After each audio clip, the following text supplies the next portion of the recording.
In today's video, I'm going to show you how to transfer a domain on Shopify. Whether you're moving a domain from another provider or managing your store's web address, the process is straightforward. First, log in to your Shopify admin dashboard. Once you're inside, click Settings in the bottom left corner. Next, select Domains.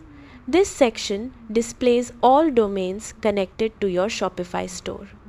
To transfer a domain from another provider, click Connect Existing Domain or Transfer Domain to Shopify, depending on your situation. Enter the domain name you want to transfer and follow the on-screen instructions. Shopify will guide you through verifying domain ownership and updating the required settings.